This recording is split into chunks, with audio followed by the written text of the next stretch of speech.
মাঝখানের মধ্যে দুটো ফেরেশতাকে বসাই দিলেন। আল্লাহ বলছেন তোমাদের দেওয়া কারণ বান্দারা জমিনের মধ্যে এই মাত্র অন্যায় করেছে, ক্ষণিকের মধ্যে বলে যে আমি সেখানে ছিলাম না। যদি সিসি ক্যামেরা না থাকে বলতে আমি ছিলাম না, আর যদি সিসি ক্যামেরা থাকে তার সুযোগ নাই। আচ্ছা সিসি ক্যামেরা ওটা আমাকে বড় করতে আমাকে দেখতেছে, আমি যদি সিসি ক্যামেরাকে ভয় পাই, আর সিসি ক্যামেরা আমাকে দেখা যাচ্ছে, মানুষ আমাকে দেখতেছে, যেখানে মানুষ দেখার ভয়টা বেশি সেখানে আল্লাহ দেখার ভয় আরো বেশি হবে না?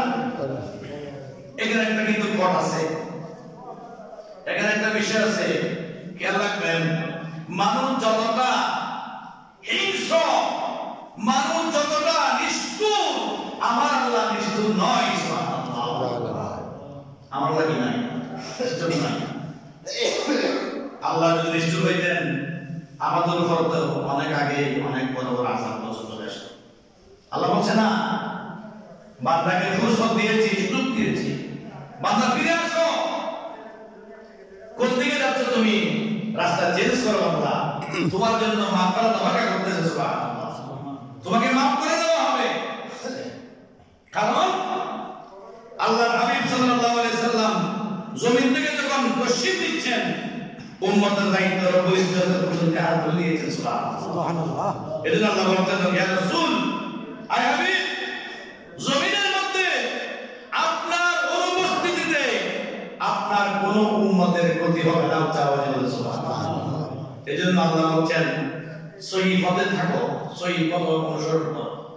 যদি সহিহ পথ অনুসরণ করতে পেরেছো, তোমার জীবনের মোড় পরিবর্তন হয়ে যাবে, তুমি আমি আল্লাহর অতি নিকটীয় বান্দা হয়ে যাবে সুবহানাল্লাহ। এজন্য একটা হাদিস কুদসির মধ্যে আল্লাহ পাক বলেছেন, আই মেহবুব, আমার এমন কিছু বান্দা আছে, এমন কিছু বান্দার উম্মতরা আছে যারা ফরজ, সুন্নাত, ওয়াজিব এগুলোর পাশাপাশি নফল ইবাদত করতে করতে করতে করতে করতে করতে আমি আল্লাহর অতি নিকটে চলে আসি। বড় করে বলুন সুবহানাল্লাহ। আল্লাহ বলছেন আল্লাহ তার ফলে কি হয়? আল্লাহ বলছেন তার ফলে আমি সেই বান্দা হয়ে যাই। সুবহানাল্লাহ। আল্লাহ নবী বলতেন আল্লাহ কিভাবে তুমি বান্দা হও? আল্লাহ পাক জবাব দিয়েছেন, ও আমার নবী শুনো, আমি এভাবে আমার ওই বান্দা হয়ে যাই যেভাবে আমার বান্দা যদি হাত দিয়ে ধরে ওটা আমি আল্লাহর কুদরতি হাত হয়ে যাই। আমার বান্দা যে চোখ দিয়ে তাকায় ওটা আমি আল্লাহর কুদরতি চোখ হয়ে যায়। আমার বান্দা যে পা দিয়ে চলে ওই পাটা আমি আল্লাহর কুদরতি পা হয়ে যায়। আমার বান্দা যে কান দিয়ে চলে ওটা আমি আল্লাহর কুদরতি কান হয়ে যায়। আমার বান্দা যদি কোনো প্রকারে আমি রব্বুল আলামিনের দরবারে হাত তুলে দোয়া করে কিছু চাই, আমি আল্লাহ জিজ্ঞেস করি না রে বান্দা কি প্রয়োজন, এই জিজ্ঞেস না করে বান্দার চাহিদা মতো আমি ওই বান্দাকে দান করে দেই। সুবহানাল্লাহ। সালাতুনিয়া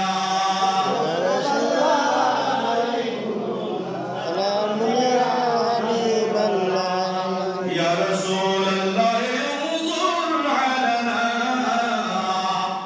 ইয়া হাবিবাল্লাহ ইসলাম আলানা সালাতুনিয়া রাসূলুল্লাহ আলাইকুম সালাম ইয়া হাবিবাল্লাহ আলাইকুম। হাদিসের মধ্যে এসেছে ওয়ালা মুজাদ্দিদ রাকুন আন্নাল হাসুদা, এর আগে চলছে ওয়াজতানিবুল বাগিয়া ওয়াল হিকদা ওয়াল হাসাদ।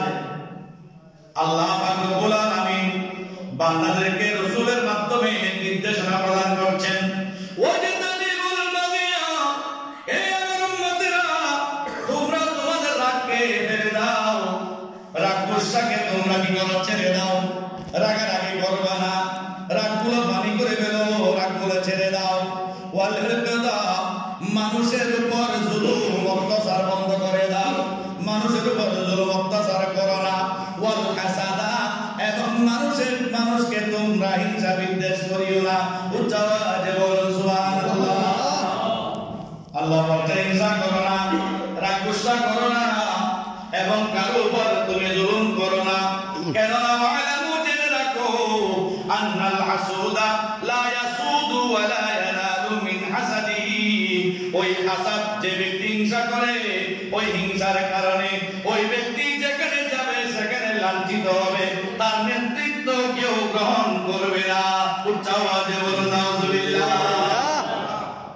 যে ব্যক্তি হিংসা করে, হিংসায় বিদ্বেষে পরিপূর্ণ, ওই ব্যক্তিকে কেউ এলাকার সর্দার বানায় না, মাতব্বর বানায় না, মিটিং এর মধ্যে বলে না, আলোচনায় বসতে বলে না। কেন? সবাই জানে তার ভিতরে হিংসা বিদ্বেষ হয়েছে। একটা না একটা জিনিস এখানে সে লিক করে অনুষ্ঠানকে সৌন্দর্যটা নষ্ট করে ফেলবে। এই জন্য বলতে লা ইয়ানালু মিন আসাদি ইল্লাল হাম্মা ওয়াল গাম্মা ওয়ান নাকাদা ওয়াল কামাদাল উমরি। হিংসা বিদ্বেষের ফলে, রাক্ষসের ফলে ওই ব্যক্তির মানুষের কাছ থেকে লাঞ্ছনা বঞ্চনা চিরস্থায়ী হয়ে যায়। তাকে মানুষ মহব্বত করতে পারে না, কোনো মতেই পারে না। চেষ্টা করে মানুষ গজ্জিদার কি যাক বেচারা ভুল করছি, হিংসা করছি, বিদ্বেষ করছি, এলাকার মধ্যে বিভিন্ন সমস্যা করছি, সোনারা ব্যাকুল হয়ে তারা কেন কি করি এই সমাধান করে এবং তার লোক বলছেন ইন কি দিব কাউন্ট দিব না, তার একবার আনিবে তারপর দিব, এলে হয় না হয়। এলাকার মধ্যে মানুষ বলেন এরকম বলে। দেখেন তার উপর লাঞ্ছনা গঞ্জনা একটা চিরস্থায়ী, সেটা থেকে সে বেরোতে পারে না। এরপরে বলতেন মাই ইউরাদ্দু নি'মাতাল্লাহিল্লাতী আন'আমা আলা ইবাদিহি ওয়া মান ইয়ামনাউ আতাল্লাহিল্লাযী ইয়াকসিমুহু বিমুরাদিহি। আল্লাহ যাকে ধন সম্পদ দেয়, মাল দৌলত দেয়, যাকে আল্লাহ দিতে চাই দিতে দিতে এমন দেয় আল্লাহ একদম তাকে ফুরাই দেয়। কোন ব্যক্তি চাইলেও যেটা করতে পারে না, পারে না পারে তো। একসময় বাসিন্দি দরিদ্র ফকির, হঠাৎ করে দেখা যায় আস্তে আস্তে আস্তে পরিবর্তন ফাঁকা বিল্ডিং বানিয়ে দোকান বানিয়ে ব্যবসা করে, হঠাৎ করি অবগতন হয়ে এর ভাষা নাই। দিয়েছেন কে? আল্লাহ। কি জন্য দিয়েছেন? পরীক্ষা করার জন্য, চিরস্থায়ী জন্য দেন নাই, পরীক্ষা করার জন্য দিতে বলছে। পরীক্ষা করার জন্য তোমাকে দিয়েছি, ওখান থেকে তুমি দান করো, ওখান থেকে তুমি ব্যয় করো। আর যদি ব্যয় করা বন্ধ করে দাও, সম্পদ আস্তে আস্তে কি হয়ে আসবে, লিমিট হয়ে আসবে, কমে আসবে। এই জন্য বলছে আমি তোমাকে দিয়েছি, তুমি সেখান থেকে ইচ্ছা মতো বন্টন করে দাও। সুবহানাল্লাহ। এরপরে বলছেন ওয়াতায়াক্কানু আন্না মান কানা লাহু মিনাল্লাহি ইনায়াতুন ফাহুয়া মানসুর। এই কথা বিশ্বাস রাখো যে মহান রব্বুল আলামিন তোমাকে যা দিয়েছেন ওখান থেকে তুমি যদি আল্লাহর রাস্তায় ব্যয় করতে পারো, দিতে পারো, নিশ্চয় তুমি আল্লাহর সন্তুষ্টি অর্জন করতে পারবে। সুবহানাল্লাহ। আল্লাহর সন্তুষ্টি অর্জন করা সবচেয়ে বেটার না? আল্লাহর সন্তুষ্টি অর্জন করতে হলে আপনাকে সরাসরি আল্লাহর রাস্তা ব্যয় করতে হবে। আল্লাহর রাস্তা ব্যয় করবেন, কোন সিস্টেম ব্যয় করবেন, সেই সিস্টেমের মধ্যে রাসূলের সুন্নাত আসবে কিনা, রাসূলের কথা আসবে কিনা। আমার রাসূল সর্বোত্তম বন্টনকারী, সর্বোত্তম বন্টনকারী না? আল্লাহ রাসূলকে দিয়েছেন, আল্লাহর হাবিব বলেছেন আমি বন্টনকারী, আমার আল্লাহ আমাকে দান করেন। সুবহানাল্লাহ। সুবহানাল্লাহ। আল্লাহ যা আমাকে দেন ওটাকে আমি করি, বন্টন করি। এই জন্য আল্লাহ হচ্ছেন সর্বদাতা, রাসূল হচ্ছেন বন্টনকারী। বন্টন করে সুবহানাল্লাহ। হাদিসে পাকের মধ্যে এসেছে قال النبي صلى الله عليه وسلم حسنوا أموالكم بالزكاة حسنوا أموالكم بالزكاة। তোমরা যাকাতের মাধ্যমে তোমাদের সম্পদগুলো পবিত্র করে নাও। সুবহানাল্লাহ। কিসের মাধ্যমে? যাকাত দেওয়ার মাধ্যমে, দান করার মাধ্যমে, সদকা করার মাধ্যমে তোমরা তোমাদের সম্পদগুলো পবিত্র করে নাও। ওয়াদাউ মারদাকুম বিসসাদাকা।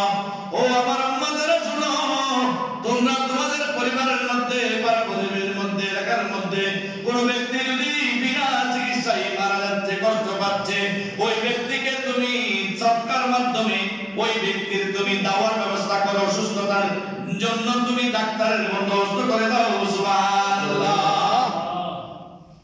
অনেক ভালো মানুষ আছে যারা হঠাৎ অসুস্থ হয়ে মানুষের জন্য রাস্তাটা দাঁড়িয়ে যায়, আল্লাহ তুমি অসুস্থ, আমরা কিছু দাও, এটা চিকিৎসা করে ফেললাই, এছাড়া বেশি অসুস্থ এরকম বলে কিনা?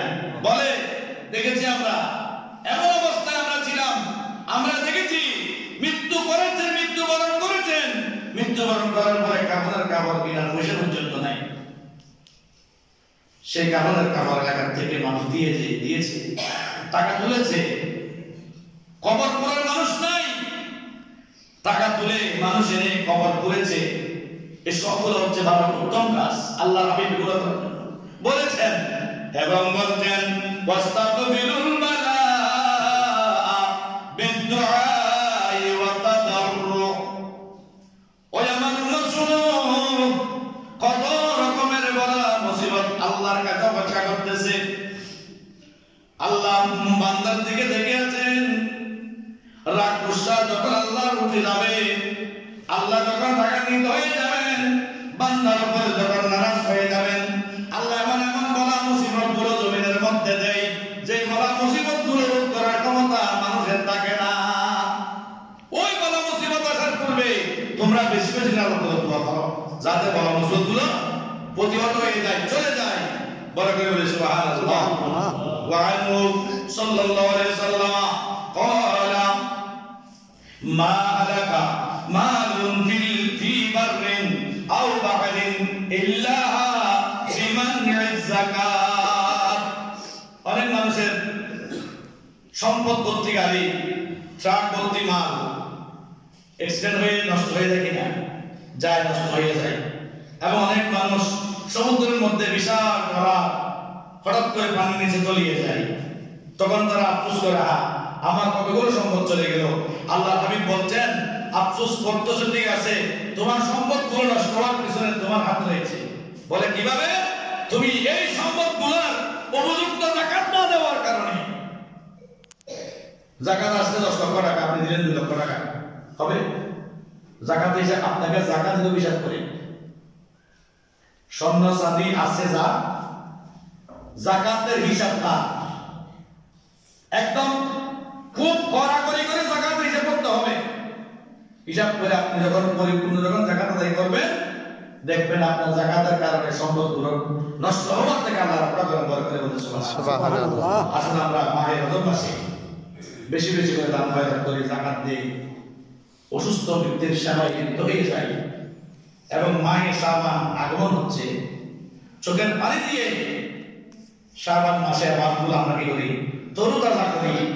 এবং মাহে রমজান যখন আসবে, আল্লাহ হাবিব বলেছেন রজব মাসে যে ব্যক্তি বীজ বপন করে নাই, শাবান মাসে যে ব্যক্তি চোখের পানি দ্বারা সেই বীজের মধ্যে পানি দিয়ে পানি দেয় নাই, বীজকে তুলে নাই, রমজান মাসে সে কিভাবে আশা করছে ফসল কেটে সে গড়ে তুলবে? সেই লাইলাতুল কদর রজনীতে আপনার আমার আমল, রজব শাবানের আমল কদর রজনীতে কি হয়ে যাবে? আল্লাহ দরবারে মাফ হয়ে যে ওজন হয়ে যাবে, সে অনুযায়ী আল্লাহ আমাদেরকে কি দিবেন? আগামী বছরে আমার কি পাওয়া, কি খাওয়া, কতটুকু বাঁচা, সব ইনশাআল্লাহ বন্দোবস্ত করে দিবেন। বড় করে বলে সুবহানাল্লাহ। আল্লাহ আমাদের বোঝার তৌফিক দিতে পারে। আমিন। ওয়া আখিরু দাওয়ানা আলহামদুলিল্লাহি রাব্বিল আলামিন।